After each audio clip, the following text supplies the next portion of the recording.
Hey, everybody, welcome to the podcast. Today, I want to read a couple of notes that have come in from two different people, one from Ottawa, which is in Canada, another one from New Zealand, the exotic, sunny, subtropical New Zealand.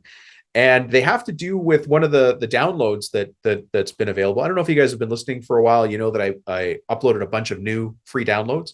Well, the one of the ones that's a big takeoff hit, there's been a couple that have outstripped everything else, but one of the ones at the head of the pack is this I want a raise script and system. How as an owner do you deal with it when people say I want a raise? So I put a script and a system together.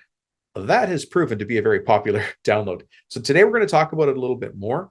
And then if you want that document as well for yourself, you can grab it. Anyways, let's get to the episode. We'll see you on the other side.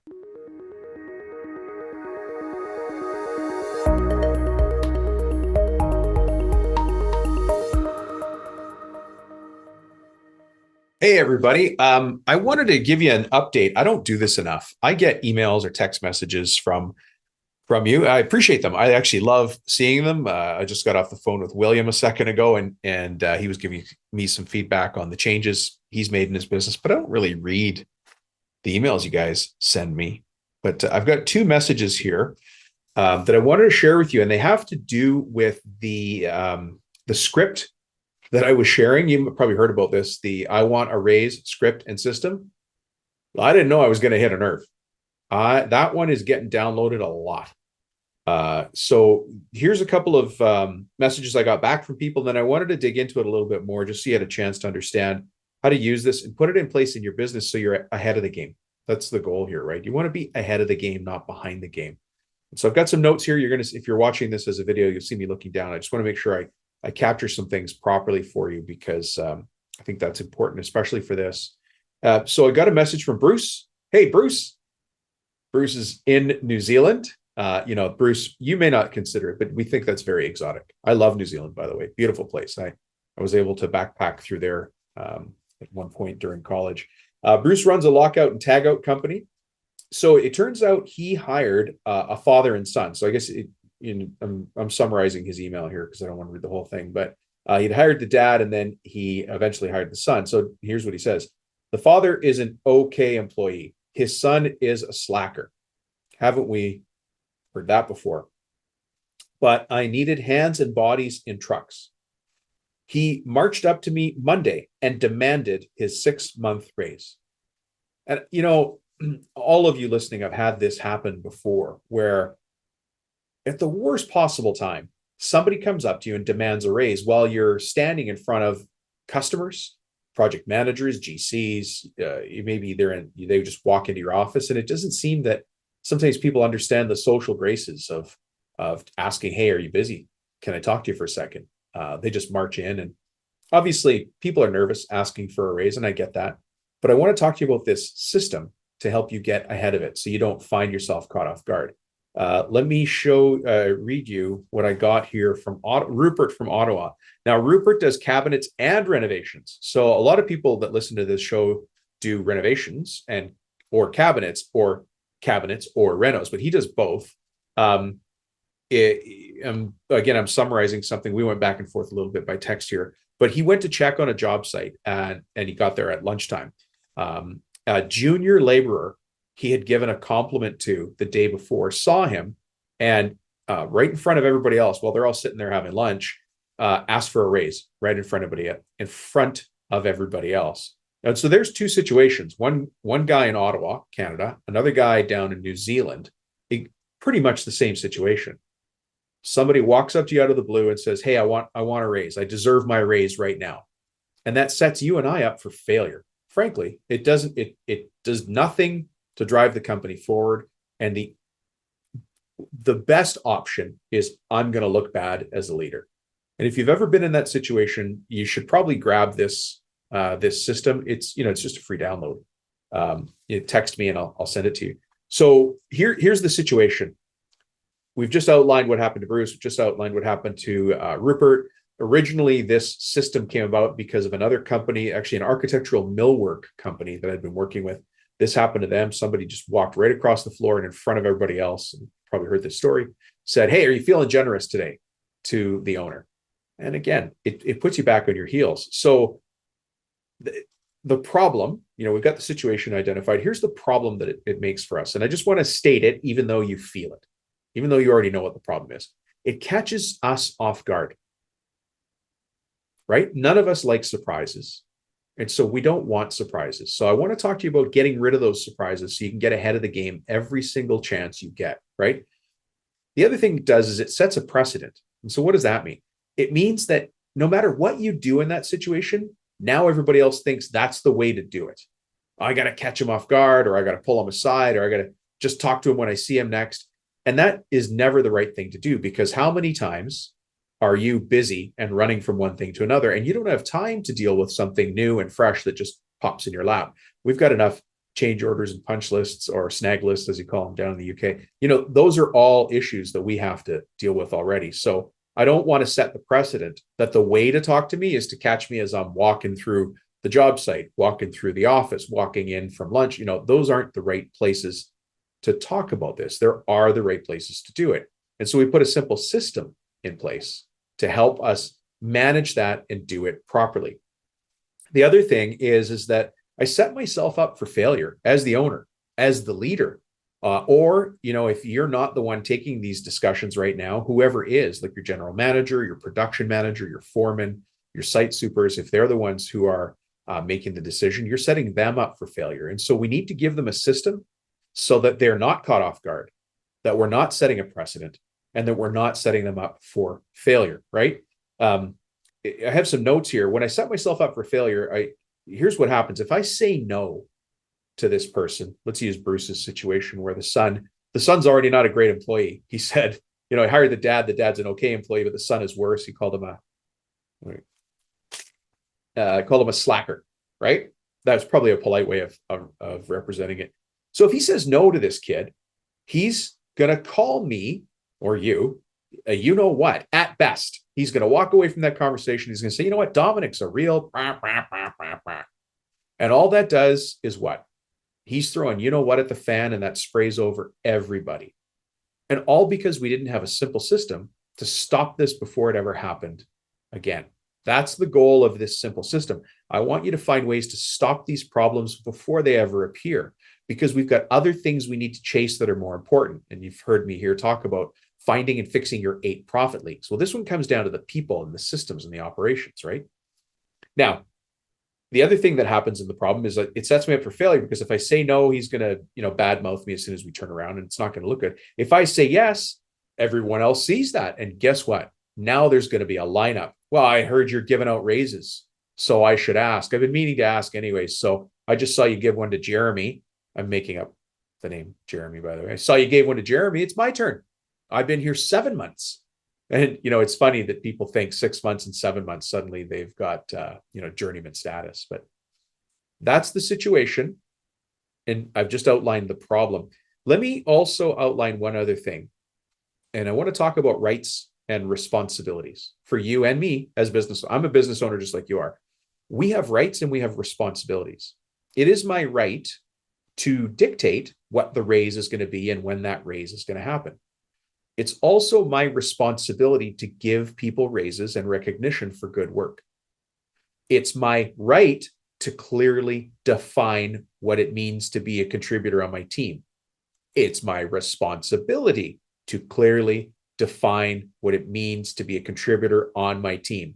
So if you're listening to this thinking, Dominic's got a really cool tool on how I never have to give a raise again, then please go back to the beginning of the episode and listen from the beginning. That's not what I'm saying at all.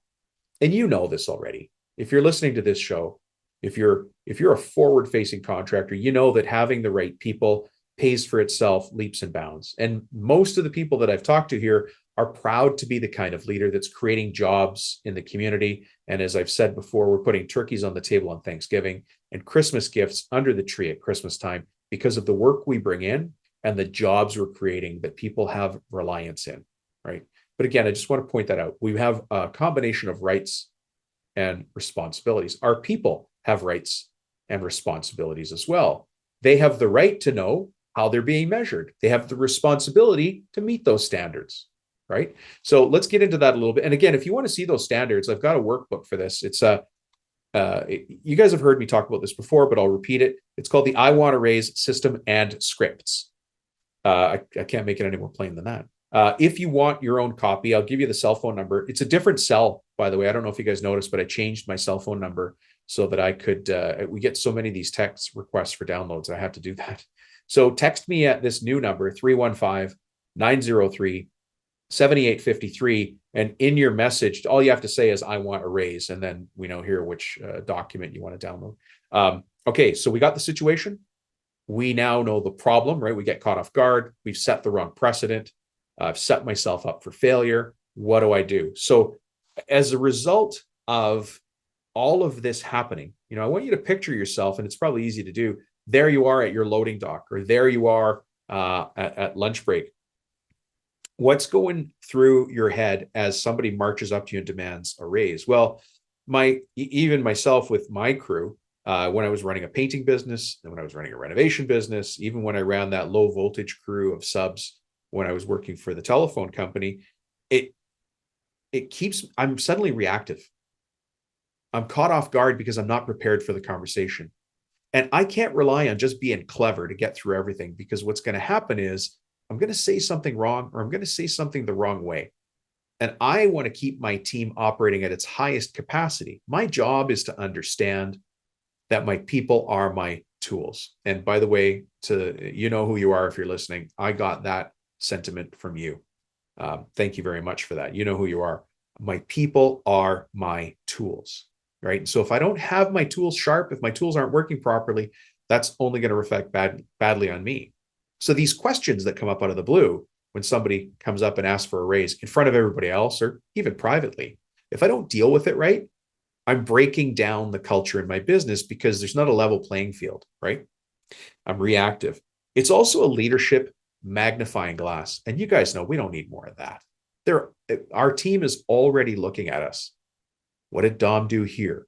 What did Dom do there? What did Dom say there? What does he really mean? What does he want? Why does he want that? Right? So it's a leadership magnifying glass. They want to see how I handle this crazy situation. Maybe they totally agree with me that, let's use Bruce's example again, the slacker son.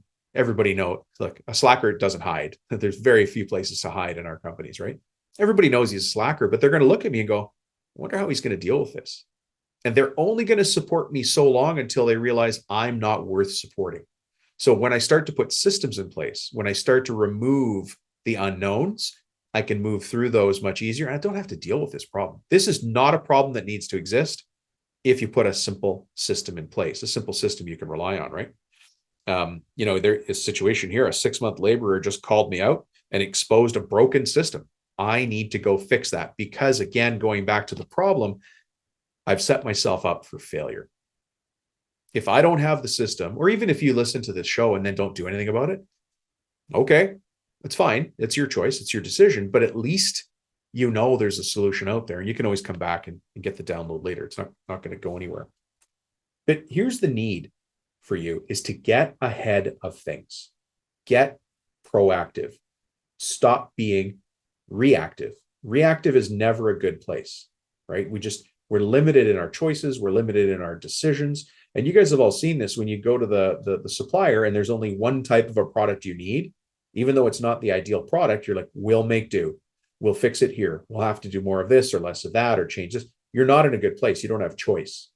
And so when you're reactive, you don't have a lot of choices. When you're proactive, you've got all the choice in the world, and time is on your side. And that's what I want for you as a business coach. I want you to be proactive and in control in advance of your business. I want to show you how to run it on simple systems so that it's repeatable. So you can take a vacation and you don't have to worry about somebody catching you off guard. Here's the very, very simple system. I've broken it down into 6 parts for you. So if you happen to be at your desk, you can write these down. If you're walking the dog or on the treadmill or on the bike, listening through your headphones, don't do this if you're driving. Okay. Can we just agree? You're not going to do this while you're driving. Do not write these down. Just text me later. I'll send you the document. But here it is. First, you want to set up a simple process. Make the expectations clear. Remember earlier, I talked about I set myself up for failure because I didn't make clear expectations. I also talked about it when we talked about the rights and responsibilities that you and I have as leaders, as business owners. Doesn't matter whether you have 1 employee or 100 employees. We have a responsibility as a leader, right? And so I have to set up simple systems and make my expectations as clear as they can be. The raise, step number 2, getting a raise is on you to prove, not me. Isn't that interesting? Right now, I have to, if you don't have this system, somebody comes to me and asks for a raise, and I'm like, yeah, you know what? This guy's a good worker. He's been here 2 years, never asked for anything. It is time to give him a raise. Maybe he's expecting $3 and I'm expecting 75 cents. Why do I suddenly have to prove that? What if we had a system to remove all of those challenges, right?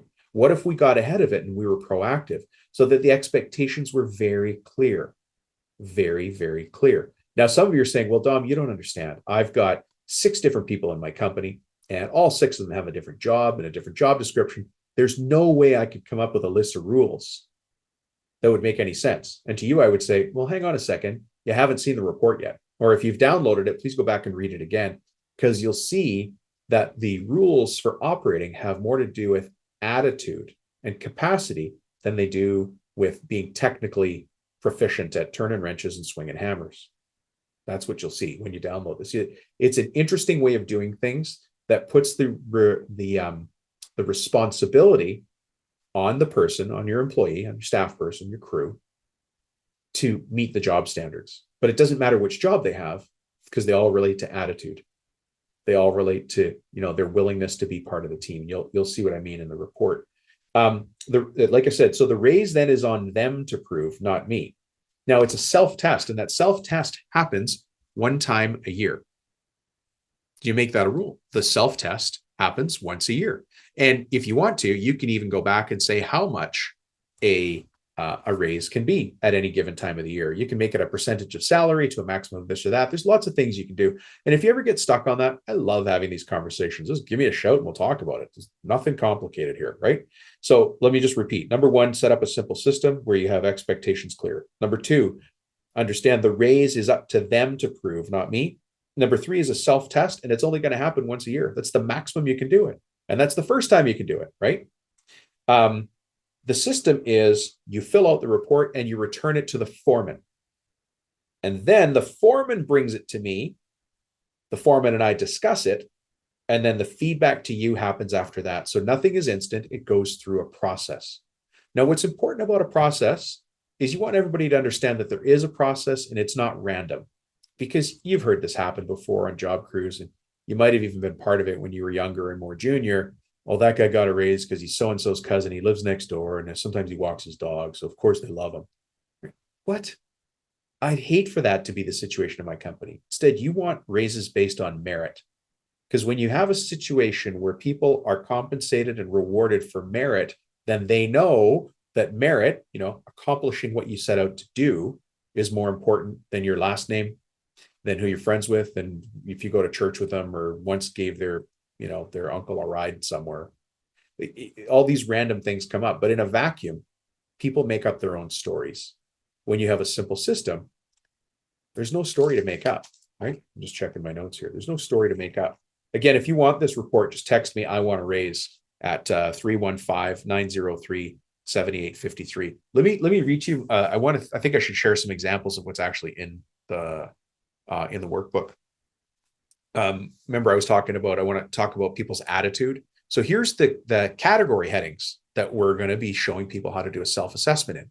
So this is only a couple pages. How long is this report, this workbook? Sorry, the workbook's 7 pages. It's not that long. It's all done as a PDF, but you can easily convert it into a Word document for your own purposes. I've even got a little bit of a script in here. Here's the script. Hey, boss, I want a raise. That's the employee saying, hey, boss, I want a raise. And then you, as the owner, have you talked to the foreman about this yet? Now, there's only 2 possible answers, yes or no. If the answer is yes, okay, please go back to him and get the employee self-assessment. Once that's done, he'll bring it to me. If the answer is no, I'll say, okay, please go back to him and get the employee self-assessment. Once that's done, he'll bring it to me. Do you see what I did there? Is this script sets you up for the win. It neutralizes the problem. Remember when we talked about the problem? I get caught off guard. I set the precedent wrong, or I set myself up for failure. this simple system, and the script is right here, as long as you answer somewhat along the lines of, did you talk to the foreman yet? Did you get your report? You got to fill out the report. Even if you say it like that, goofy, you still said what you needed to say. And the person knows, oh, I forgot. Yeah, I've got to go fill in that report. I get the report from the foreman and then I fill it out. Okay. I don't know why I did that voice. You guys know I like to have fun, but I'm serious about what I do. So listen, the employee self-assessment questions come down to a couple of different categories, right? Attendance and punctuality. Well, that applies to your estimator, and it applies to your most junior laborer, and it applies to your, let's say you've got a CFO or a controller. Attendance and punctuality still applies, right? Thinking. What? Yeah, we've got a category here for thinking. Let me read it to you.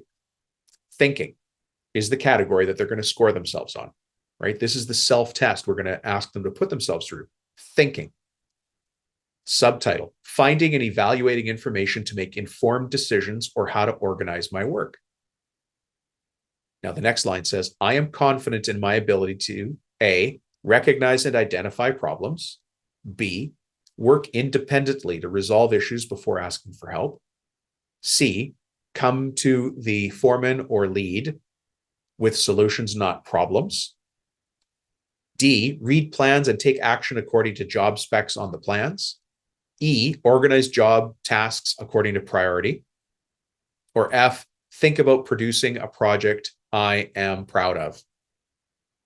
Okay, which one of those stood out to you the most? I wonder how many of you would love to have somebody who scored themselves on a scale of their ability to work independently to resolve issues before asking for help.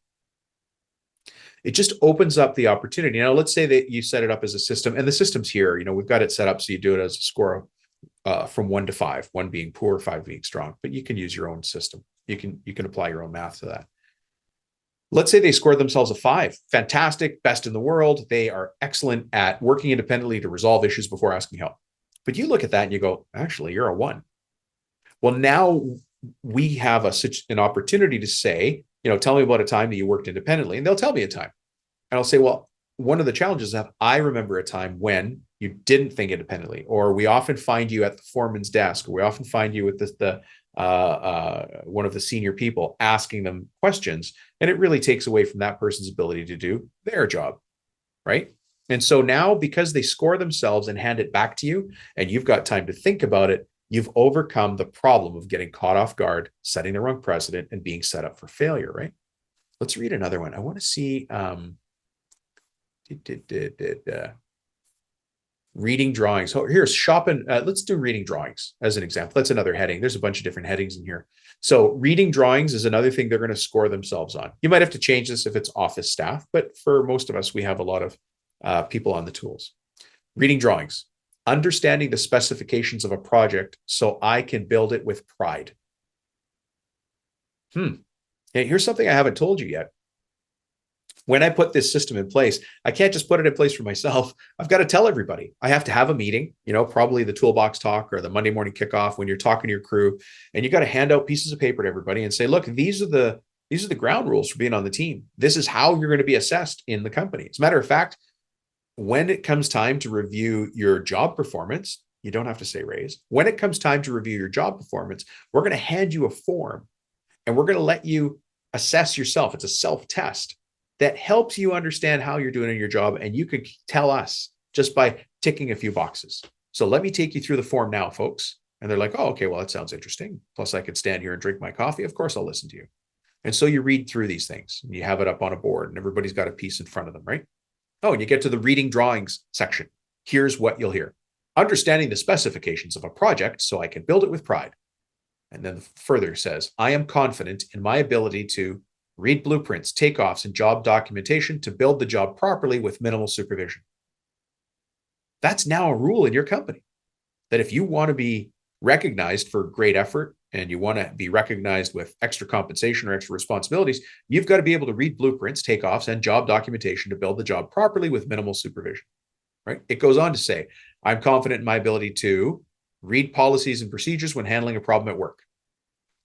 It goes on to say next, put the drawings back in the master copy rack after I've used them. Now, if you don't use a master copy rack, that's fine. But a lot of companies have one central place for drawings and documents. Follow cut procedures. follow install procedures, follow framing policy, whatever you've got in your company that sets the standard for what you do. Depending on your trade, it's a little different. But all of that comes under the heading of reading drawings. Now, I want to add, this has always been my take on things. I would rather take a document that's somebody else has written and make changes to make it my own instead of starting from scratch. Because starting from scratch take me 10, 20 hours. I don't even know where to start. How would I know what a good system is? How would I know how to finish it? How do I know it's going to work? If you use this system, you've already got 80% of the work done, and you've got to do 20% of tweaking because maybe you don't follow cut procedures from CAD drawings, or maybe you don't need to read blueprints and takeoffs because, like Bruce's crew, they're a lockout and tagout company. They don't need to read blueprints necessarily for that, maybe electrical schematics, but you can change it to your own language. Anyways, I hope you've appreciated this. And if you don't have this system in place in the company, just shoot me a note, just download the thing. It's really not difficult. I should say that there are a number of sections in here that might surprise you, including a section that shows you how to physically lay it out on the page so that it's a handout for your crew at a level they would be able to do it at their bench or in the truck, on a clipboard. It's not a huge report. It's pretty easy to do, but it puts you in a control position. It makes you proactive in your business. It shows professionalism, and it changes that situation where both Rupert and Bruce, by the way, I changed their names. You guys know that already, but Rupert and Bruce got caught off guard. Just plain got caught off guard. And when they went to download the system, of course, they used it to help themselves, right? So you don't want to get caught off guard. You don't want to set the wrong precedent. And you certainly don't want to set yourself up for failure. If it happens to you in the next couple of days, okay, but let's stop that from happening again. And again, I've said this before, but shoot me a text. Again, there's a new cell phone number to get this. So text me, super simple. All you have to do is text me at the number 315-903-7853. And then just say, I want a raise. And then I know what document you're talking about because it's the only one called that, right? So text me at 315-903-7853 and say, I want a raise.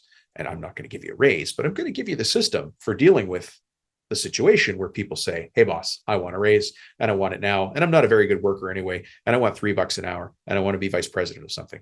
And that's how millennials talk.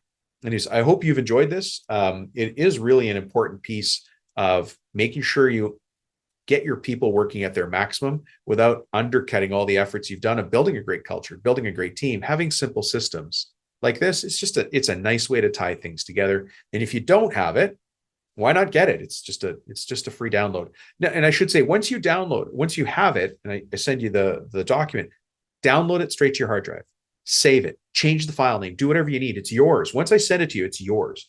Take it, change it to your company name, give it to your office manager, your administrator, maybe somebody in your family, and have them tweak it for you. Make it a live document that makes sense for your construction or contracting company and how you do business.